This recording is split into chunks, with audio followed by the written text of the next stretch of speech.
Salamo fa 7 ka ny 9 velona Jehova isorana ny vatolampiko asandratra ny Andriamanitry ny famonjena. Izany teny eo amin'ny salamo izany no entina hiara-bananao indray androany tafaraka amin'izao fandaharan'izao. Andeha iray fo iraisantsika hanandra tokoa ilay Andriamanitsika ilay vatolampy famonjenantsika. Miaramba tompoko ary feno aravona sy fifaliana ny fo tafaraka aminao amin'ity androany ity. Iarahantsika manandratra ny voninahitran'Andriamanitra amin'ny alalan'ny talentan'ireo olona izay nasaina, ireo chorale, ireo groupe izay asaina atao amin'ity fandarana ity. Tsy adinonay ny manonona fiadanan'ny tompo ao atokantranonao ampiarahana amin'izany fiarabana vokatry ny fonay izany. Samy hotain'Andriamanitra isika mandritra ity fotoana ity ary samy kodia izany no anolorana anao miarahaba vokatry ny fo sy feno aravona indrindra. Miaraka indray zany tsika amin'ity androany ity amin'ny chorale avy eo Mieritsetosika. Somary miatakataka kely Anatananarivo zany kanefa dia fifaliana ho andry zareo koa miaraka amintsika miteran'Andriamanitra hitondra ny fahaiza-manaony sy ny talenta ny men'Andriamanitra azy amin'izany fiderana azy zany. Koa dia mankatoerana indray ary samy isika mianakavy tena hanokatra ny fo sy ny saina hibanjona ampinoana n'ilay Andriamanitsika izay mendry mpiderana loatra ka dia hanao izany amin'ny fofeny fitiavana miaraka amin'ny chorale avy eo Mieritsetosika. Ndao ary.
Fitiavani mangiare,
Samba, samba, samba.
misaotra an'Andriamanitra isika satria afaka niaraka tamin'ny korala vemeritsetokany amin'izay tapahany voalohany zay. Saorantsika koa izy ireo ary avelantsika kaina kely izy ireo fa andeha isika andray teny kely indray amin'ny soratra masina zay hampahery atsika ary ahatonga atsika hitsoro tsara ho mpiterin'Andriamanitra.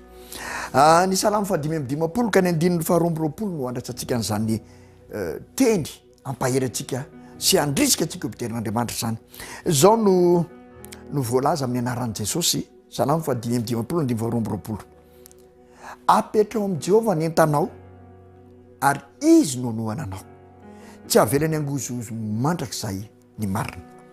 Davida mpanjaka no niteny izany teny izany teo ambany tsympahendren'ny fanahy masina nanoratany azy. Ary zao ty salamo 5:20 ty dia tena tantaram-piainany Davida, tantara niainany Davida, zavatra tena niainany, nisy teo amin'ny fiainany ka nahatonga azy nandray fanapa-kevitra.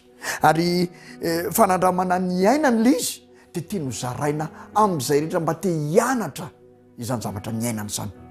Raha mijery ny soramandrikely amin'ny salamo 5:20 tsika dia izao no voasoratra hoe fitarana nataon'izay navadiky ny sakaizany nahatoky azy.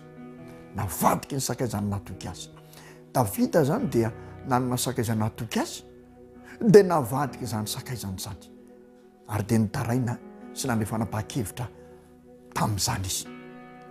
Tena mety efa tratran'izany tokoa angamanao tahaka ny Davida fa zao no zavatra niainan'i Davida zay tindry ampitaina aminao.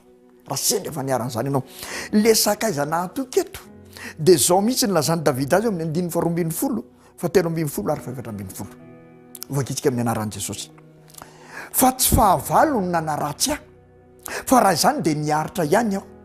Tsy olona nankahala no nanandra tena mely aho, fa raha izany dia niery azy aho. Fa ianao lehilahy mitovy sarangamiko, namako sakaizako indrindra, dia isika zay nifankama miresaka niara-ndeha tamin'ny maro ho ao an-tranon'Andriamanitra. Tena tsapa tokoa ny entana mavesatra nentin'ny Davida teto amin'ity fiainany ity. Tena tsapa satria tsy mba olona fahavalony na olona mankahala no nanandra tena nentsika azy sy amely azy, fa olona mitovy sarangamony, sakaizany sy namany indrindra. Ary lazainy mihitsy hoe olona mifakama miresaka taminy, niaraka nandeha tamin'ny tao an-tranon'Andriamanitra azy. Tena olona akaiky azy. Asa mety ny zanany ve hoe Absaloma zanany ve nytenitenena amin'ny sakaizany hafa zay tena nanakina amin'ny fitokisany tokoa. Fa mafy, tena mafy ny entana nentin'i Davida, mafy. Ary ianao ngamba mety efa tratran'izany ihany koa teo amin'ny fiainanao fa hitanao hoe mafy zany. Fa izao no tiany Davida ampianarina antsika amin'izy ity mba hahatonga antsika ho mpiterin'Andriamanitra.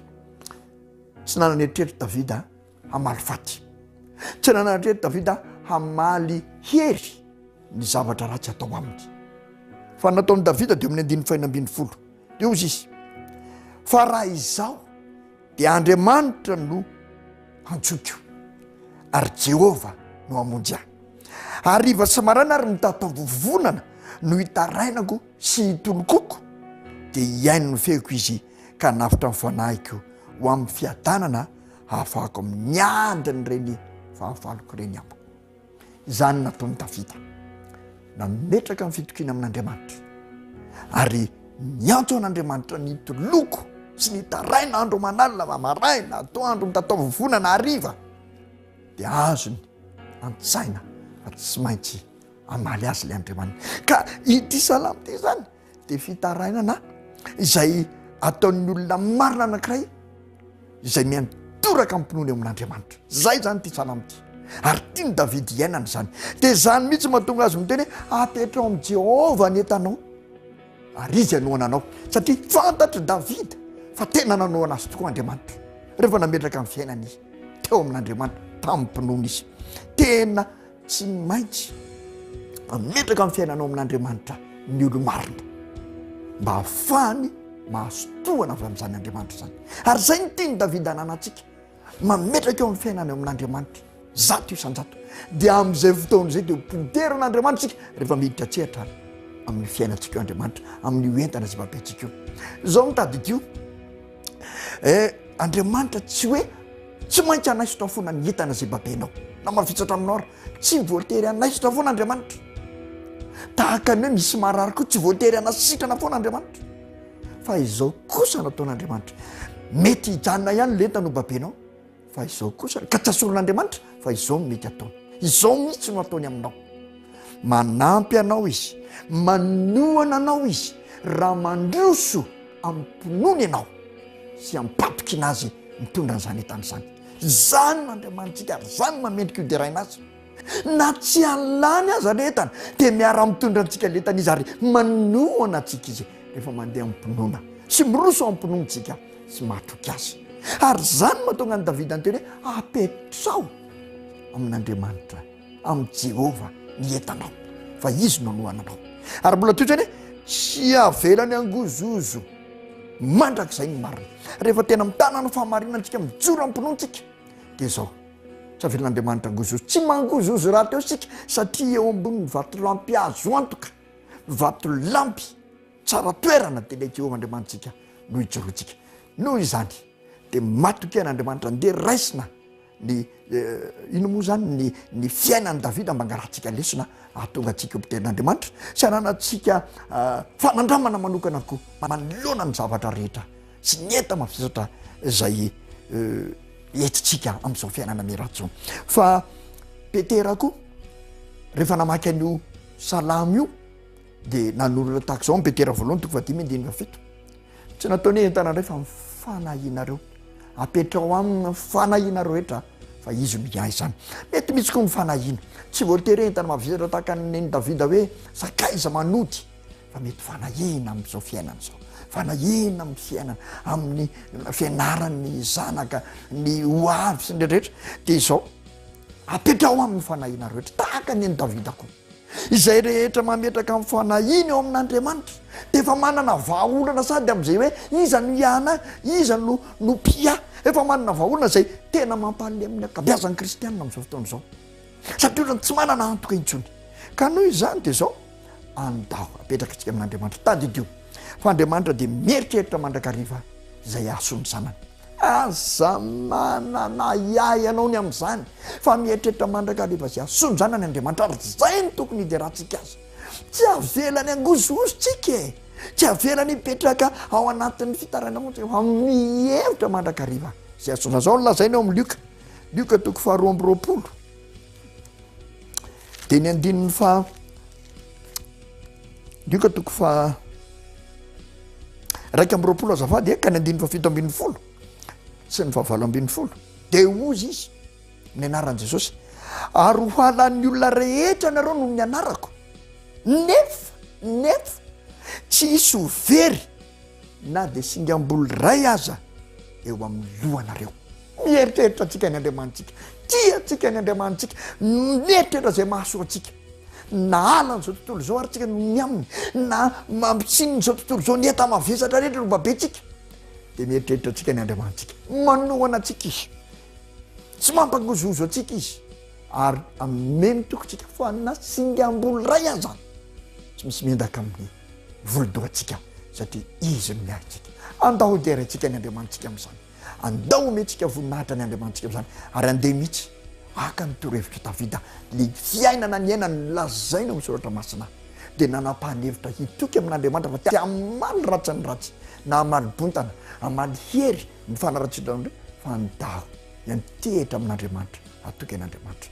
Dia tsy avelany angozozotsika, tohanantsika ary mieritreritra izay mahasoantsika izy. Dia amin'izay fotoana izay japatsika ny fahasoavana dia mpidera n'Andriamanitra antsika, midera antsika ary manao tahaka ny Davida mihitsy, milaza amin'ny olona rehetra manodidina antsika izany fanandramana nataontsika izany, ary mitarika azy ireo hidera n'Andriamanitra hiaraka amintsika. Mandany satria izy iainy izany fanandramana Davida izany manomboka androany dia vitanao fa hitombo ny fideran'Andriamanitra satria Andriamanitra manohana antsika, Andriamanitra tsy mamela antsika angozozo, ary Andriamanitra mia sy mijery izay mahasoa antsika, mieritreritra ny mahatsara antsika ny Andriamanitsika. Amen. Dia rasantsika indray ny koralo meritsetosika hiaraka amintsika anamavitrantsika n'izany fideran'andriamanitra zany miaraka amintsy rao dahary.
Say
masoanao nomona teny Calvary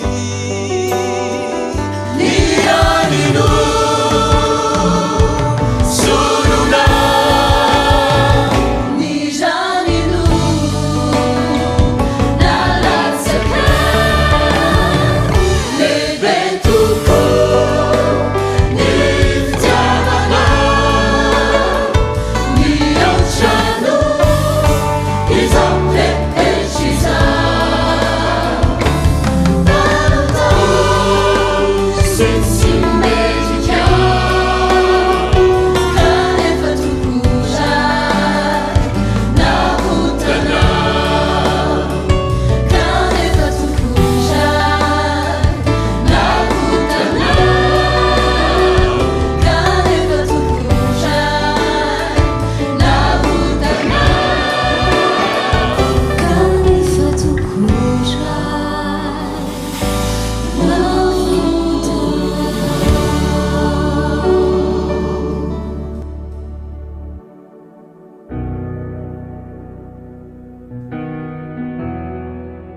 isaorantsika Andriamanitra satria totosa somatsara indray nandroany niaraka tamin'ny korala avy ao Merijetosika. Tena nafinaritra niaraka tamin'izy ireo ary isaorana azy ireo ny fanolorantenany izay tonga niaraka tamintsika tamin'ity androany ity. Somary lavidavitra ny Taninarivo ihany zany Merijetosika zany a, misy kilometatra 10 maromaro kanefa tsy nasakanandry zareo nanana fanolorantena. Hiderin'Andriamanitra iaraka amintsika, mitahin'Andriamanitra sy hotehirizin'Andriamanitra mizany fanompona masiny zany any ireo tanora ireo korala avy ao Merijetosika ireo. Ary Andriamanitra koa teny isaorantsika satria tena miay atsika mijery zay mahasoantsika. Izy mihitsy ny mamela nyity fotoana ty afahantsika midera azy manakambana ny fo sy ny saina hiaraka amin'ny lanitra manontolo. Hidery ilay Andriamanitra nanao ny lanitra sy ny tany ny ranomasina sy zarehetra ho aminy. Kanefa koa Andriamanitra mijery ny voaritra ka dia isaorantsika izy ary mipolotra fisaora mandrakariva ny fotsika sy ny saitsika noho ity fandarana ity zay misy foana teo ambany fiahiny ho azy mandrakariva ary ho azy mandrakizay ny dera sy ny ajaro ny voninahitra. Tampirandray ny fotoanantsika tompoko kanefa araka ny mahazatra alohan'ny isarahana dia tia indray ny teny tianay mba homena anareo entinareo makivaky ny herinandro ao amin'ny Salamo 4:50 ka ny 9:10 dia mivaky toy izao amin'ny anaran'i Jesosy. Andriamanitra no itikiko ka tsy mba hatahotra aho, inona no ataon'ny olona amiko? Izany no tenin'ny soratra masina izay tiany koa mba hiainantsika. Nanao fanandramana amin'izany ny mpanoratra ny Salamo dia tiany mba hiainantsika ary Andriamanitra mihitsy no anome tsindrimandry anoratana an'izany mba hiainantsika an'izany koa ankehitriny. Izy no itokintsika ka tsy hatahotra isika. Inona no azon'ireo atao amintsika rehefa Andriamanitra momba antsika? Andrezatra izy, mandehana ampinoana ary mandehana ampitokiana fa tsisy ny olona azo ataontsika rehefa Andriamanitra no itokintsika sy momba antsika. Tanteraka amin'ny fiainanao izany ary tena ampiroborobo ny fideranao an'Andriamanitra isan'andro isan'andro. Dia tapireto indray ny fotoana tompoko raha sitrapon'Andriamanitra amin'ny herin'ny androany toy izao tafaraka indray sika mianakavy hideriny Andriamanitsika miaraka amin'ireo vahiny izay nasaina indray ho amin'izay fotoana izay. Dia mametraka veloha tompoko samy hitain'Andriamanitra amin'ny androany toy izao raha sitrapony iaonetsika. Veloma tompoko.